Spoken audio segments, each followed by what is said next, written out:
Pour conclure le débat, la parole est à Madame Anne Ventalon pour le groupe Les Républicains pour 5 minutes.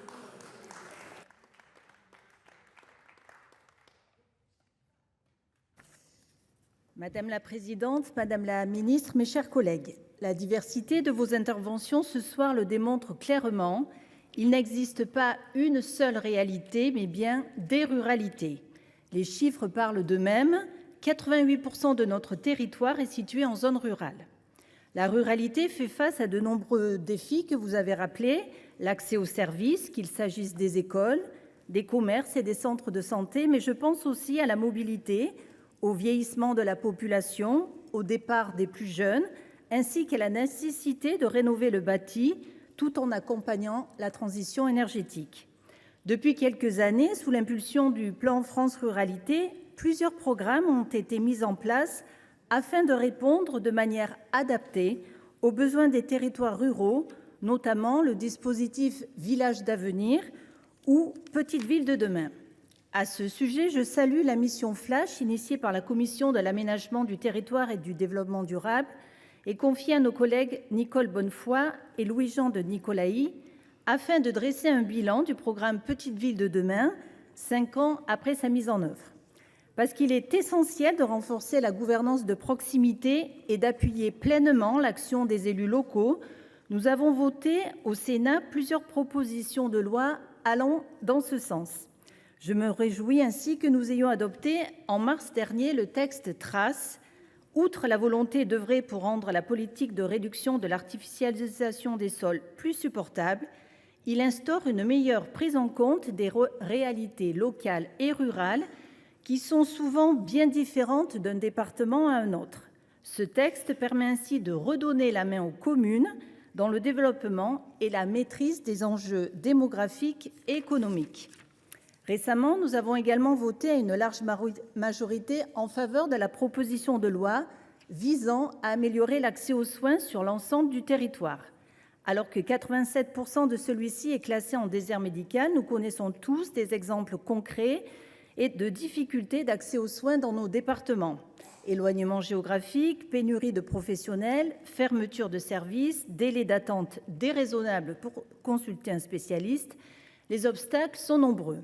Pour y faire face, des mesures fortes ont été retenues, telles que la reconnaissance des praticiens étrangers, diplômés hors Union européenne, ou encore un encadrement mieux ciblé de l'installation des professionnels dans les zones sous-dotées. Dans un autre domaine, le déploiement depuis 2020 de plus de 2750 maisons France Service sur tout le territoire est un véritable atout pour nos concitoyens. Permettant à chaque Français d'accéder à ces démarches administratives à moins de 20 minutes de chez lui, ces maisons sont une réponse concrète à la fracture numérique et administrative que vivent trop souvent bon nombre d'entre nous. Aussi, nous devons leur garantir les moyens nécessaires pour poursuivre leurs actions. Il me paraît également indispensable de maintenir nos écoles rurales. Dans de nombreux départements, les fermetures de classes et les suppressions de postes se multiplient, souvent sans réelle concertation avec les élus. Encore une fois, renforcer la gouvernance locale pour que les décisions prises reflètent pleinement les réalités concrètes des territoires ruraux est essentiel.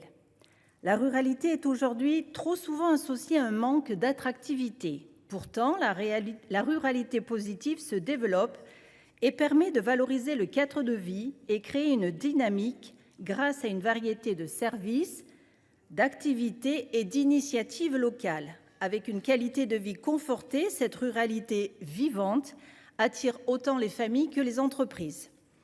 De la même manière, nous devons améliorer nos offres de mobilité. Vous êtes nombreux à l'avoir souligné.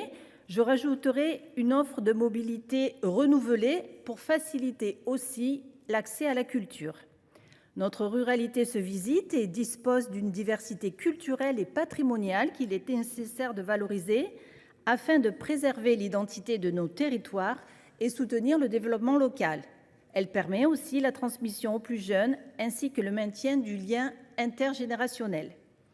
Notre ruralité est une terre d'audace. Elle est loin d'être figée, elle se réinvente et innove. Madame la ministre, vous pouvez en témoigner à la suite de vos déplacements dans nos départements, et notamment dans le mien en Ardèche. Nos territoires se distinguent par leur richesse, leur diversité et par la volonté commune d'élus, d'habitants et acteurs locaux de les faire vivre. Nous l'avons vu ce soir à travers ce débat, les zones rurales font face à plusieurs défis majeurs. Les politiques publiques jouent un rôle déterminant pour y répondre, à condition d'une part d'être adaptées aux réalités locales et d'autre part d'agir de manière concertée. N'oublions pas que le monde rural n'est pas un problème à résoudre, mais bien une opportunité qu'il nous appartient de saisir et de développer. Je vous remercie. Merci, chers collègues.